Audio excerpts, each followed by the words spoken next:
भरत ने नंदीग्राम में सिर्फ साधना ही नहीं की, भरत ने नंदीग्राम को ऊर्जा क्षेत्र में, शक्ति क्षेत्र में परिवर्तित कर दिया।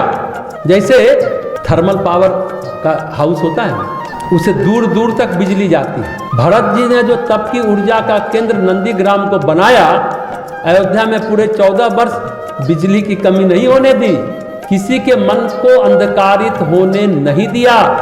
भरत जी की जो परीक्षाएं हुई थी चित्रकूट में, चित्त शुद्धि की यात्रा हुई थी, अयोध्या में जो उनकी साधना हुई थी, वो एक सिर्फ साधक की साधना नहीं थी, सिद्ध की साधना थी। साधक की साधना और सिद्धि की साधना में फर्क है। गोस्वामी जी कहते हैं, साधन सिद्धि राम पग नेहू। राम जी के चरणों में प्रेम साधना भी है और सिद्धि भी है। अभी तक तो राम जी के चरणों में जो प्रेम था भरत जी का, वह साधक के रूप में था, साधना के रूप में था। लेकिन चित्रकूट की यात्रा के बाद भरत जी लौटे तो वह प्रेम परिपक्व हो चुका था, मैच्योर हो चुका था। उनकी भक्ति, उनका वैराग्य सामान्य नहीं था, जिसे पतंजलि पर वैराग्य कहते हैं, जिसे नारद जी पराभक्ति कहते हैं। भक्ति की सिद्धावस्था में, साधना की सिद्धावस्था में साधक अपना मन मोड़ पाता है।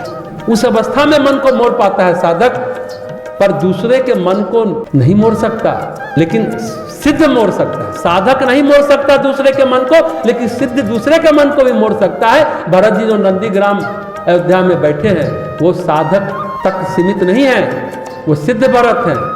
साधक भरत नहीं, सिद्ध भरत है। जो रमन महर्षि ने भी लिखा है कि आप ये क्यों सोचते हैं कि कुटिया में तपस्वी बैठा है, अरे तपस्वी की ऊर्जा फैलती है, उसके जो कण हैं, जो ऊर्जा की तरंगे हैं, न जाने कितनों कितनों को प्रभावित कर रही है। आप ये क्यों नहीं सोचते? आप सोचते हैं कि कुटिया में निकम्मा बैठा है साधु, ऐसी बात नहीं है। भरत की साधना अवस्था में एक से एक समर्थ राज्य थे, शक्तिशाली राज्य थे। राम नहीं थे, दशरथ नहीं थे, किसी राज्य के सैन्य बल का आक्रमण नहीं हुआ उस बीच में। भरत के तप से सुरक्षित रही है।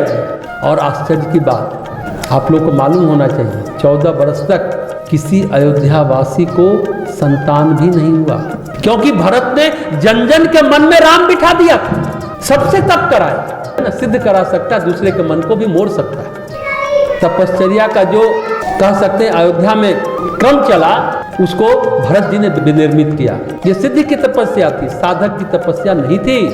भरत जी के साधना की परिपक्व अवस्था थी। ये साधना जब सिद्धि को प्राप्त होती है, वो अवस्था भरत की थी। इसलिए अयोध्या का कवच प्रत्येक के मन में था, जन में था, प्रत्येक के जीवन में था। यह है भरत जी के नंदीग्राम प्रवास की ये भूमिका है। जब भरत जी ने संकल्प किया, उनके प्रवास का क्रम कैसा है, कैसा होगा, कहाँ से आरंभ होगा, उस संकल्प का परिणाम क्या होगा, उस पर हम चर्चा अगले 8 दिनों तक करते रहेंगे। चित्रकूट से अयोध्या लौटे तो पहले अयोध्या के रामकाज की व्यवस्था बनाई। देखिए एक एक स्टेप क्या क्या किया, फिर साधना का कार्यक्रम बनाया। पहले राज्य को व्यवस्थित किया। भरत ने राज्य की व्यवस्था करते हुए साधना की। या तो आप संसार करेंगे या अध्यात्म करेंगे, भक्ति करेंगे। दोनों काम कहते रहे, ये करो तो वो छूटता है, वो करो तो ये छूटता है। सुबह इतने लोग थे, अभी बहुत कम लोग हैं। संसार की अनिवार्यता होगी, कुछ मजबूरियां होंगी, कुछ आलस भी होगा। यहाँ आ गए तो कितने लोग बैठे होंगे, घर की याद आ रही होगी कि ये काम करना है, वो काम करना है, अभी कब जाएंगे पता नहीं, कितना देर चलेगा। लेकिन भरत जी से ये सीख लीजिए, राजकार्य को भी व्यवस्थित किया और अपनी साधना को भी प्रारंभ किया, साधना का कार्यक्रम भी बना लिया।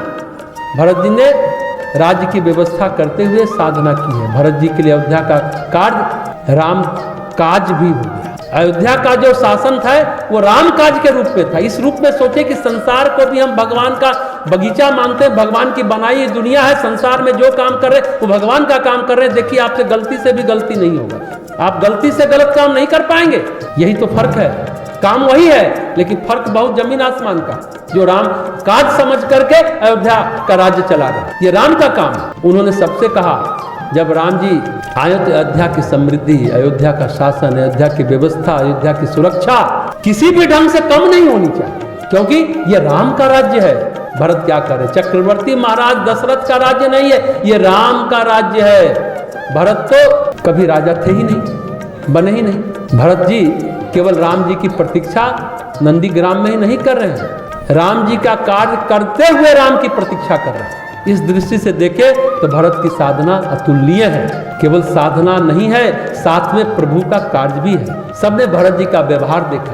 पैदल गए थे चित्रकूट, एक बात जान लीजिए, सब लोग हाथी पर, घोड़े पर, रथ पर बैठकर गए थे, लेकिन भरत नंगे पांव धरती पर चलकर गए थे। भरत जी का राम के प्रति प्रेम देखा। सभी अयोध्यावासी के मन में श्रद्धा जागी, विश्वास जागा। उनका जो श्रद्धा और विश्वास खंडित हो चुका था भरत के प्रति, वो फिर मजबूत हुआ।